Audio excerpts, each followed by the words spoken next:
Hello, hello, welcome everybody. Thank you so much for tuning in to today's podcast and video blog.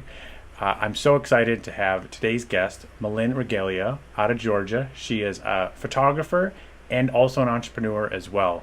Today, we're going to talk all about marketing and running a software business. And as a special bonus, we're also going to talk a little bit about Malin's software tool she created with her husband to scratch her own itch, Moray software. And one of their most popular tools is called the Compositor. Helps you lay out your albums in a really cool way right inside of Photoshop. It's a great story, so stick with us. So welcome to the show today. How are you doing today? I'm good. How are you? I'm doing awesome. Thanks again. So let's jump into why you got into the business. And you're sounds like you're specializing in seniors as well as family. Yeah. Oh, yeah, definitely. That's Awesome. what we do. Why did I start? Is that Yeah. what you asked me? Yeah. Well, I actually learned how to use a camera in high school. Right on. And we had a graphic arts department, and that was my thing. And so I did that for a long time. Really enjoyed it. Went to school for computer art, animation, multimedia, all that sort of stuff. And then I got a job and didn't take pictures. And digital came about, and it was way too expensive. And film was expensive for my just getting out of college self. So I kind of put it away for a while. And then, of course, I had children. And I used to paint murals and portraits before Nice. I had kids. That was my go-to thing to make money. Yep. And can't paint when you're pregnant, can't stand on a ladder when you're pregnant. So I gave that up. And I had kids and wanted to take some pictures of them. And like most people, one thing led to another. Hey, I like your pictures. Take some of my kid. All that sort of stuff. Awesome. Yep. Yep. I love it. So tell me the moment when you realized that, wow, I can actually, well, how long did it take you from that, like taking pictures of your kids and your friends and stuff like that? Was there a specific moment you can remember back where you're like, okay, this is actually something I can do full time that's going to pay the bills? Well, since I had been a portrait and muralist before, Mm-hmm. painter, I had been making money off of my own artwork for a long time and making Yep. a living at it. So I always knew that I could. There was Nice. a way to do it, right? But it was definitely when people started showing their pictures off, and I was like, oh, I could actually get people that I don't know really Right. well to come and see me, and more Totally. than like one or two a month. Yeah. You hit on two things, right? So one, I think let's go backwards. So that you said people started showing them off, and I think that Yeah. touches on what is the foundation of sticky albums and any marketing in general is the power of word of mouth. Yes. I talk to people about all of the other marketing we can do, whether it's print or partnerships or paid advertising, direct mail, whatever it is. None of that works unless you have the foundation of word of mouth. Unless your clients are talking about you, none of the other stuff is going to work on top of it. Yeah. Yeah. I could send mailers all day long. Yep. But unless, they go to their mailbox and pull it out and go, hey, Judy down the street told me about this chick. I You like got her it. work. And then she called. Exactly. I could send her 10 before that and she never would have called. Totally. Yep. Yeah. It's the paid advertising. All the other advertising is just a reminder of the word of mouth referral they got before. Yes. That's all that can do. It can't just stop somebody cold to come check out your work. Yeah. Okay, and then the other thing I thought was interesting is that you've already had experience selling art, which I think is a really powerful distinction. Yeah. A lot of photographers who are just starting out are really afraid to price their work and Yes. to even to call it art, right? Yes. Yeah. And to ask for money for it. Mm-hmm. Yeah. So what were some of the things you learned as an artist in how to price your work? Well, I did go to art school, so that helped a lot. Yep. Go figure. And just the fact that I knew that what I'm good at Yep. is making things pretty and creating artwork. Yep. I'm really bad at accounting, Yep. really bad at chess. I'm not good at any of those things, but I know that I'm good at this. Nice. So, like my husband's a software developer. He knows he's good at that. That's what he can do, right? So I knew that was my superpower, and that's what I was going to go and do. That's so cool. So you early on, did you partner with people to help you do your accounting, or did you what was your approach going, okay, I'm not good at some of things, but I'm really good at the art of making things beautiful? Yeah, yeah. How did you know what to price your art? Well, it's always time. Yeah. Time and, of course, the raw materials, which in reality in photography, paper isn't expensive. So So, you knew early on that you had to think about it based on your time, making sure that your time is getting compensated for. yeah, yeah, that doesn't mean it didn't, get out of control on occasion. Right. But yes, it has to be compensated for because if I'm going to spend time away from my kids, then I'm going to need to be paid for it, just like when I had a corporate job. Exactly. Yeah. Yeah, totally.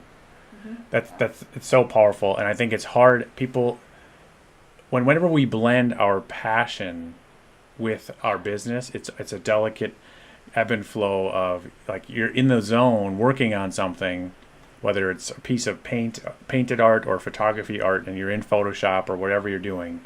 Yeah.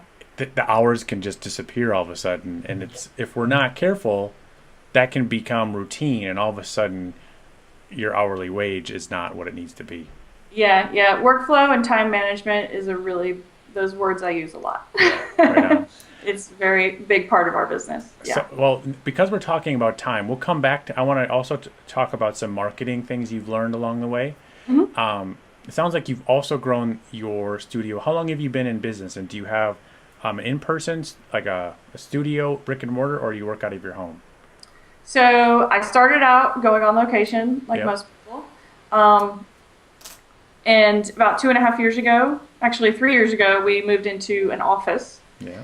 And that didn't work out. We got noise complaints. So we had to move. And during You that guys time, were too loud taking pictures. yeah, little kids like to run around. So, Yep. so we ended up buying a studio. It was actually already a studio, and the woman that was a photographer here had to retire. So it's a house. Yeah. People ask me if I live here all the time.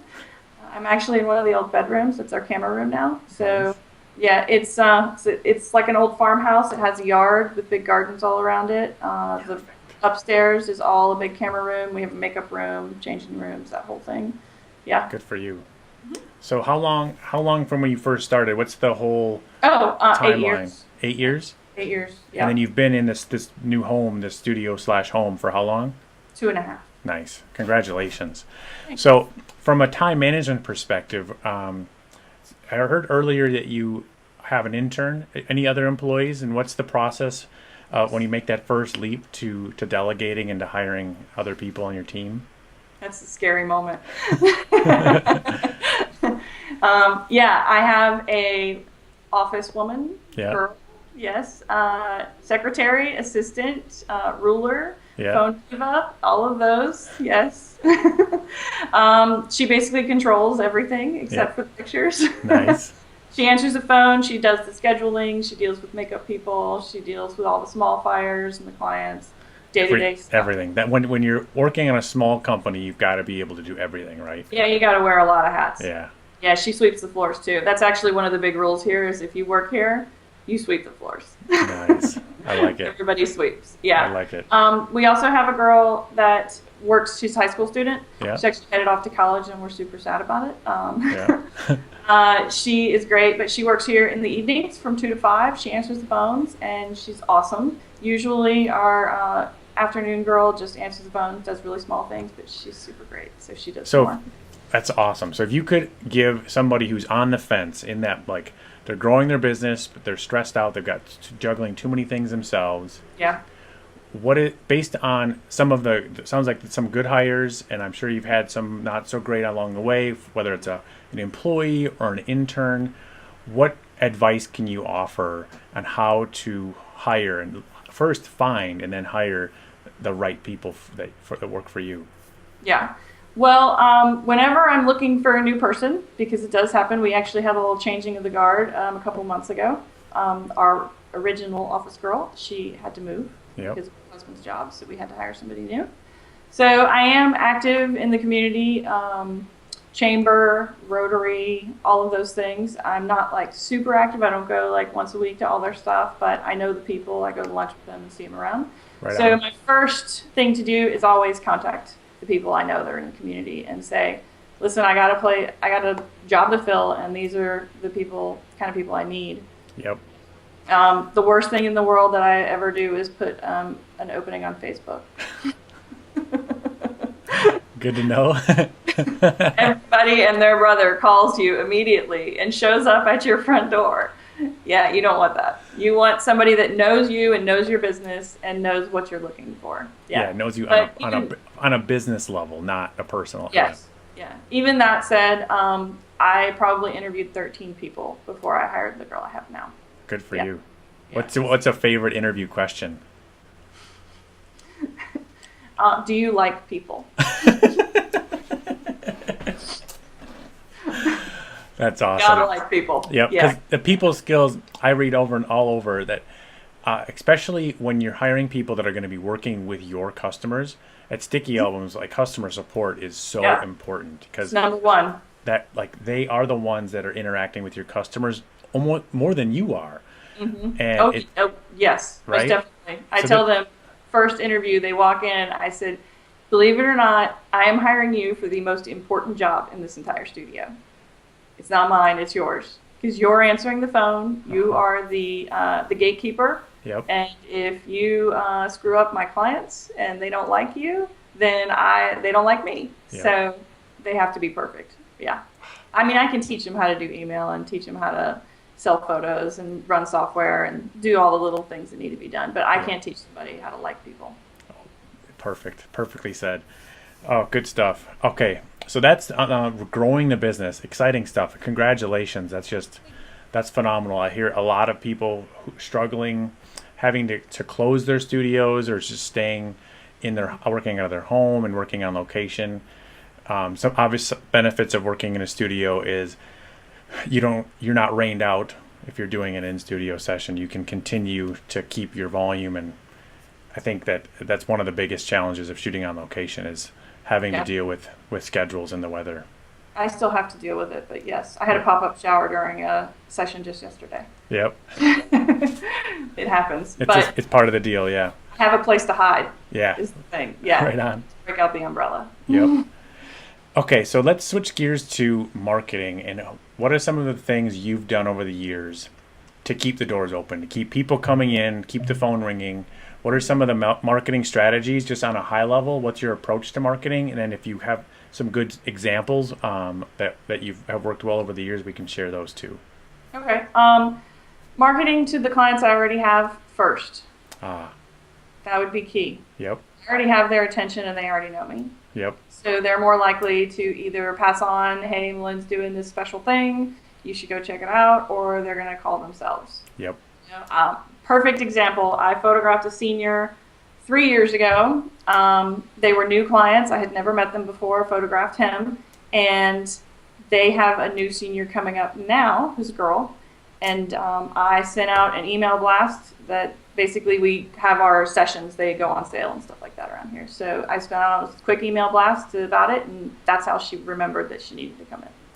Awesome. So, yeah. So you touched on something. We're going to go on a tangent because I'm a big email dork. We got to talk email. So How long have you been leaning on email as a strategy, and what is the benefits of using it? Since the beginning. Yeah. Wow. Yeah. You saw the light right away. Yeah, email is really important. I mean, they can throw mail away. An email I can send more of, cheaper, quicker. It doesn't have to be planned out like direct mail does. Right. I mean, I still do direct mail, but I don't do it nearly as often as emails. Yep.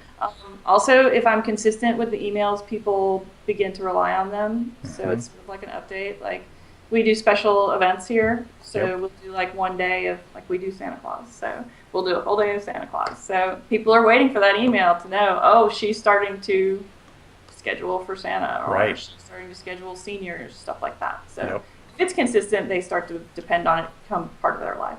So there's so many different things we can talk about from the email marketing strategy. A lot of people get overwhelmed. What would you recommend people start with if they haven't leaned on email marketing or having a newsletter? Where should they start?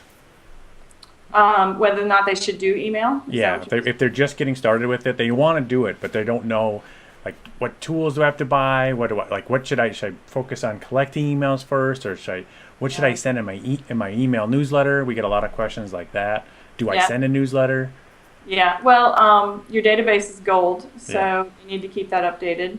And then when You you say database, let's break it down. So that means all of your past clients, you just keep all of their contact information always. in a Yes. system. What do you use for that? We actually just switched about 8 months ago. We do everything through Google. So Okay. everything's in Google Contacts, everything is in Gmail. The reason for that is because I do have employees, Yep. and our clients do like to email in the evenings, and things have to happen. So we all keep up with it that way. Yep. We all have children, Yep. so calendars all need to be sunk, Yep. and we know it on the fly because it changes constantly. Right. People, It's always moving. Yep. babies are born, people are sick, it's got to work that And way. Google's free. And Google's free, and we use MailChimp for our email service, Got and it flows really well together. Yeah, perfect. I don't like anything complicated. Awesome. Okay. So what are do you send a newsletter? What are some of the things you send? I have in the past. Yeah. Quite honestly, it feels like I spend a lot more, too much time on it. Yeah. If that makes sense, yeah. So what I do is I send out really simple emails, and I try and do it every 2 weeks. Is pretty common for me to do it, and Yeah. I will sit down and just plan it out and do like 2 months at a time and just schedule it. Ah, that's awesome. That's Scheduling really is important. Yes, That's I really have small smart. children, so Right. I'm busy, and if a kid gets sick and I'm supposed to send out email, it's not happening. Yeah. That's so smart. I think as creative, it's one of the difficult things to do. But when you can sit down and spend, like, when we're working on our business instead of in our business, like Yeah. there's a limited amount of money you're going to make editing a session Yeah. or on a session, right? There's a finite amount of money you can make. Mm-hmm. But when you are like, okay, I've got 4 hours today after lunch where I have no sessions, I'm going to hunker down and plan the next 2 months of email. Like Yeah. that is an investment in your business Yeah. because it's going to keep on benefiting you while you're sleeping, while you're playing Yeah. with your kids, while You you're don't have on to- another session. That email is going to automatically send out.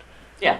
Yeah. And doing things in batch, we waste so much energy, I think, as creatives, starting projects, like just getting your head around all of your templates and your images.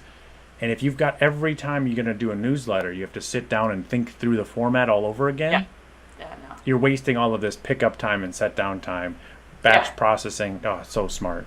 Oh, yes, yes. Your workflow is extremely important. If it's not smooth, you're wasting time. Totally. Good stuff. Okay. So email marketing, what are some other strategies you've used that have worked to make the phone ring? We call them. Yeah. Wow. Yeah, yeah. So, like I said, we do events around here, and if somebody mentions to me in passing, like when I'm out at Panera getting lunch, and they're like, "I really want to come in the spring," I make a note of it. We call them. Yeah, don't be ashamed. They already made the first step. So, yeah. Preferred clients get called first if we have an event. So let's break this down. So I've heard other people get so nervous about picking up the phone and calling. Like this dream is like, how do I make my phone ring? It's like, well, use it. Phones work both ways, right? Yes, yes. So just hypothetically, what's the biggest fear people have is that they're going to annoy their old clients, or they're not going to answer, or they're just going to be bothered or angry somehow. Yeah. But I'm going to guess. You tell me, like, what, generally speaking, what are how are your clients reacting when you're calling them? Oh my gosh, thank you. I forgot. That's it. Totally. It's a convenience. Like, we are so afraid to pick up the phone and call somebody and bother them. They're like, oh my God, I've been meaning to call you for weeks. Yes. Ah, yes. thank you exactly. so much Thank for you for calling me. Yeah. Yeah. Even a personal email, it can work. Yep. Especially if it's like a mom that works, because, honestly, the mom's the one that we deal with the most. So Yep. she's a busy, person. She needs an email. Yeah. Absolutely. There's a couple tools out there. I think it's called Doodle. It's free. I think part of it is free. There's one I use called Schedule Once, where there are these tools that give people access to like a filtered version of your calendar. And it's along the same lines when you're reaching out to people and making it easy for them to schedule time with you. Yeah. Is such a service. Like that is as our clients and everybody continues to get busier and busier, you've got to remove those hurdles. And some of the hurdles are so small, like they really, really want to come and do another session with you, right? But they assume you're too busy, or they don't have time to look at their calendar. And it's like, call them up, say, hey, I've got my calendar open. Do these dates work for you? Yeah, making it super simple for the client is the most important thing. I always think about Amazon. They make it so easy to buy. Right. Okay? That's what you got to do. Yes, totally. You got to make it easy. One click. One click, totally. Well said. Yes. Yeah. After kids, we became Amazon Prime addicts. Oh, my goodness. It's the best thing ever. I keep waiting for the drones. Yep. A second. I'm going to be the first one on board. Awesome. That's so great. Yeah. Okay. So, and you also use sticky albums. So let's talk about that. Yes. How has sticky albums worked for you in the past? Well, one, I love it, and it's not just because it's yours. Wow, thank you. First time I saw it, I was like, I had been looking for something like it. I had actually tried several different ways to do it because I wasn't trying to send a high-res file to somebody. I was trying to give somebody access to their pictures so that they could share. Awesome. That's all I wanted because seniors are a big part of my business. Yep. And they sort of all got together one night and said they didn't want to be on Facebook anymore. Yep. And that they wanted to be on Instagram, and it was like, poof, they were gone. Yep. Yeah. So they're hanging out with each other. Or, it's summertime right now. They're hanging out, or they're in school, which they can have their phones at school. Who knew? Yep. And they're sharing their stuff with their friends. And that's all I want. I mean, I throw my watermark on there. My logo's on all of them. So, and it even has it so they can link back to me and check out my website. And it also has, we do Animoto photo stuff for all of our slideshows. Yep. Yeah, we don't do it for all of them, but our higher end packages have it. Yep. So, and the same thing for Sticky Album. It's actually an incentive to buy more. And so that's so cool. Yeah. Good for you. I love it. I love hearing stories like that where you obviously got it. So some of the common themes I hear when people are having success with sticky albums is one, seeing it as a marketing tool first. Just bottom line is gets your brand in the hands and eyes of all of your target market, right? Yeah. And then the concern is now we go to digital is, people are just going to screenshot and steal my pictures. It's not high res, and even if they do, you can watermark it. But then, so when somebody comes in and says, "Hey, I want an app. How do I get my own custom app?" How do you answer that? Well, I pull out the price sheet and I say, "These are the packages that include the app." Yeah. And they don't get it until they pay for their package. Yeah, and it's usually during the consultation where we're sitting there, mom and daughter, and the daughter's like, "Oh, my friend, she had the app. I want one of those." And then mom's like, "What's that?" And my phone's always on me, so I have a couple of test ones on my phone. Yeah. And I pull it out and show it to them right there, and they're like, "Oh," and then I go through the whole thing about how you can put it on all your friends' phones, you can put it on your grandma's phone. I've had people bring their grandma's phone into the studio, and I've loaded it on their phone so they can have it. I always tell the girls, I'm like, "Listen, you can go and put it on your boyfriend's phone. You can dump your boyfriend. You can get a new one and put it on his phone." That's going on our website. So everybody wins. You can dump your boyfriend. Now we need a way to turn it off on just your boyfriend. That's yes. Have a big watermark that said, "I dump you." Oh, that's fantastic. Yeah. Oh, cool. Well, thank you so much for sharing that. I get really excited. I've been growing the team also, and recently, it's my COO or Chief Operating Officer. He's really good at the numbers that complement my personality. Yeah. He's running into our data. We have 2.5 million unique people have looked at a sticky album in the last 2.5. Yeah, I love the stats on the site, by the way. That's the best thing for me. I love that you can see how many people have looked and downloaded and stuff. Yeah, that really, it helps a lot. That's huge. Yeah. And I tell people, I try to remind them, stats are great, but be careful of vanity metrics. So yes, I understand. And I agree. It's fun to look at. Wow, cool. Look at all these people looking at my pictures. But I'm a little bit harder on us. Like the metric I care about most is that it's making your phone ring, right? Yeah. It doesn't matter if 1,000 people are looking at your pictures and nobody's calling you. We really focus all of our design and development things on making sure this is going to help you book more customers, and then also making it really cool so they can help increase your sales too. So like they want to buy it. They really are excited to have it. So good stuff. Okay, let's switch gears. We've got so many fun things to talk about. Okay. You also, similar to I think few years back, you had an itch in your photography business. Yeah. Somebody who I can tell already significantly values workflow and saving time. And you were frustrated with the tools that were out there, spending a lot of time doing album design or even just collages for your blog and other places. So you did what? So I complained to my husband. Yep. And lucky for me, he's a software developer. Yep. Pretty good one. So I said, Photoshop, it has its own language. And I, of course, researched it a little bit before I went to him.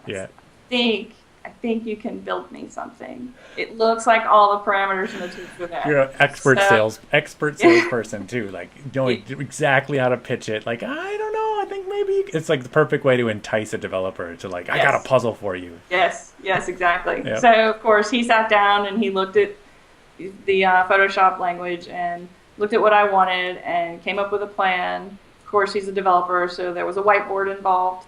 Yep. And some flow charts. I said I want it to be like this, and it has to be super simple. Here's my big whiteboard right there. I love whiteboards. I'm not a developer, and I love them anyway. Yeah, his has arrows and squares and lots of calculus and stuff on it. Awesome.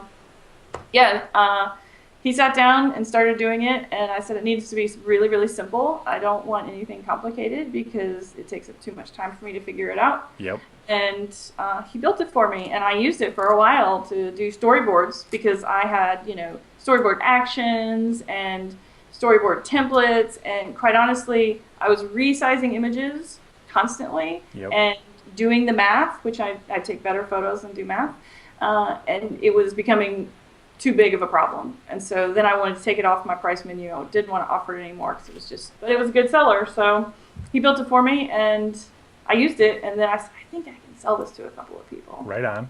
Yeah. So I was part of a forum at the time and talked to a couple of, people on there, and it's like, check this out. What do you think? And they're like, this rocks. I need this. Yeah. That's so fun. Yep. And it built from there. It's the American dream, and I love it. I love the fact, like, you just find a problem that's a problem for what you're doing in your business, and you're like, hey, maybe this is a solution to a problem other photographers have. Yeah. It's pretty cool when that happens and it works out that way.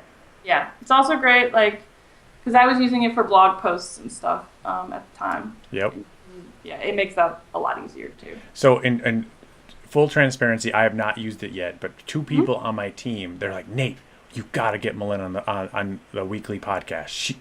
We use Compositor. It is so awesome. I'm like, okay. I took a look. Videos look awesome. They rave about it. Saves them a ton of time. Yeah. And I love the idea of supporting like just a small startup, a small entrepreneurial venture is such a cool way. You're still shooting photography, and so it's obviously a very simple tool you use in your own studio. And when we talked offline, it sounds like you're continuing to update it as Photoshop updates its language and what it can do. You guys continue to add improvements as well. Oh yeah, you have to. Pretty awesome. Mm-hmm. So the key things, if people, who is it perfect for? So it sounds like its strengths are that it's simple, and that it's robust, and that you can really massage and work with the collages that you're creating. It can be a starting point. Okay. That's sort of what I'm always thinking about when I first sit down to need something. I always think about it in reverse. Like, I want it to end this way. Yep. What are the steps I need to do in order to get it there? Yep. And then what do I need to start it? So if I'm going to do like a 10 by 10 album and I want a ton of pictures vertical across that way, I can say, like 10 by 5, and I can ask it to do that, and it'll pull it out, and then I can transplant that right into a 10 by 10. Sweet. Right? If I need to stretch it a little, it's not a problem. And of course, I can put spacing in it, because I like that thin spacing. It's nice. Right on.